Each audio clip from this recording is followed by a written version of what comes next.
सावित्रीबाई फुले पुणे विद्यापीठ अंतर्गत संजीवनी प्रतिष्ठान college of education कुरुंद, तालुका पारनेर, जिल्हा अहिल्यानगर, द्वितीय वर्ष B.Ed 2025-26. माझे नाव थोरात शीतल बाळासाहेब. कोर्स क्रमांक 212. विषय उद्योजकता विकास उत्पादनाचे विकसन. प्रात्यक्षिकाचे नाव एका अध्ययन संसाधनाचे उत्पादन विकसन. मार्गदर्शक प्राध्यापक काळे सर. सामान्य विज्ञान विषय आहे. सामान्य विज्ञान इयत्ता 7वी. भौतिक राशींचे मापन. चित्रामध्ये वेगवेगळ्या आकृत्या दिल्या आहेत खाली. तर ते कशामध्ये मोजतात ते आपण पाहूयात. सोन्याची जी अंगठी आहे ती ग्रॅममध्ये मोजतात. वांगी झालं, पालक हे नगामध्ये मोजतात, म्हणजेच किलोग्रॅममध्ये मोजतात. दूध हे लिटरमध्ये मोजतात आणि कापड आणि हा धागा आहे तो मीटरमध्ये मोजतात. दैनंदिन जीवनात वेगवेगळ्या वस्तू व पदार्थाचे मापन केले जाते. उदाहरणार्थ फळभाज्या, धान्ये याचे वस्तुमान, शरीर द्रव पदार्थ याचे तापमान, द्रव स्थायू वायू याचे आकारमान.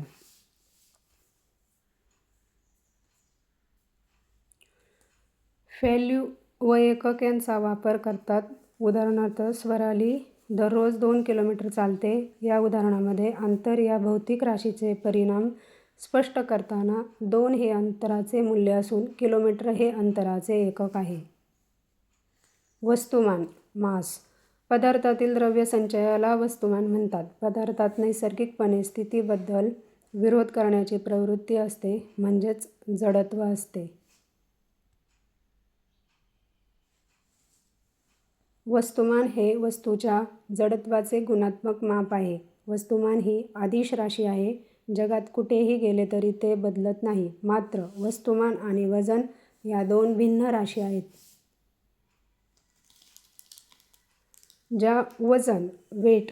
ज्या वस्तू आपण ग्रॅम किलोग्रॅममध्ये मोजतो ते त्याचे वजन नसून वस्तुमान आहे. या वस्तुमानावर जेवढे गुरुत्वीय बल कार्य करते त्याला वजन म्हणतात. वजन ही सदिश राशी आहे.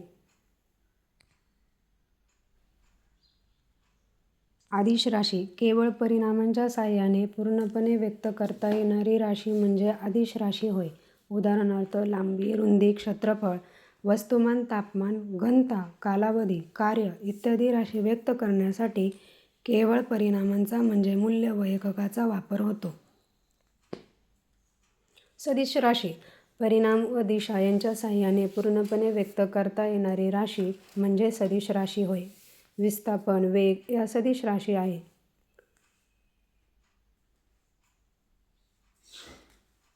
भौतिक राशी MKS पद्धती आणि CGS पद्धती. वस्तुमान MKS पद्धतीमध्ये किलोग्रॅममध्ये, CGS पद्धतीमध्ये ग्रॅममध्ये मोजतात. लांबी MKS पद्धतीत मीटरमध्ये, CGS पद्धतीत सेंटीमीटरमध्ये. वेळ सेकंदमध्ये मोजतात. चाल metre per second, centimetre per second. वस्तूचे वजन ध्रुवावर जास्त आणि विषुववृत्तावर सर्वात कमी का राहील? वस्तूचे वजन ध्रुवावर अधिक आणि पृथ्वीच्या पृष्ठभागावरील विषुववृत्तात कमी असते. जेव्हा ती पृथ्वीच्या मध्यभागी ठेवली जाते तेव्हा एखाद्या वस्तूचे वजन कमी होते, कारण जेव्हा एखादी वस्तू मध्यभागी असते तेव्हा सर्व दिशांकडून गुरुत्वाकर्षण आकर्षित करते आणि पृथ्वीवरील वस्तूचे जास्तीत जास्त वजन ध्रुवावर असते. एखाद्या वस्तूचे वजन ठिकाणाहून दुसऱ्या ठिकाणी का बदलते?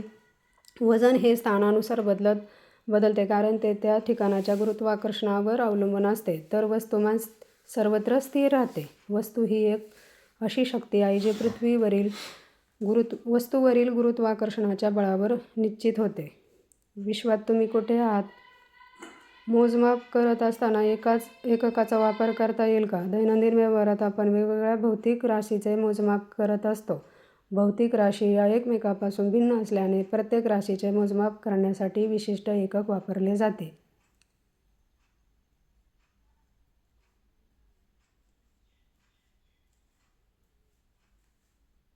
प्रमाणित मापन म्हणजे मोजमाप करण्यासाठी वापरल्या जाणाऱ्या प्रमाणित एककाची प्रणाली. यामुळे अचूकता आणि सुसंगतता सुनिश्चित होते, कारण ही एकके जगभरात स्वीकारलेली आहेत. यासाठी लांबीसाठी मीटर, वस्तुमानासाठी किलोग्रॅम आणि वेळेसाठी सेकंद यासारखी प्रमाणित एकके वापरली जातात. एककाची आंतरराष्ट्रीय पद्धती 7 पायाभूत राशींवर आधारित अशी एककाची आंतरराष्ट्रीय पद्धती सध्या जगभरात वापरली जाते. या पद्धतीलाच मेट्रिक पद्धती असे म्हणतात.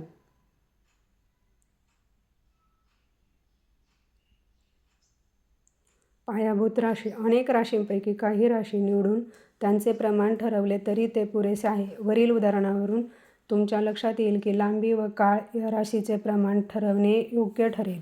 अशा राशींना पायाभूत राशी व त्यांच्या प्रमाणास पायाभूत प्रमाण म्हणतात. राशी एककाचे नाव आणि एकक चिन्ह. लांबीसाठी मीटर तर एम वापरतात. वस्तुमान किलोग्रॅम त्याच्यासाठी kg वापरतात आणि वेळ सेकंद त्याच्यासाठी एस हे एकक वापरतात.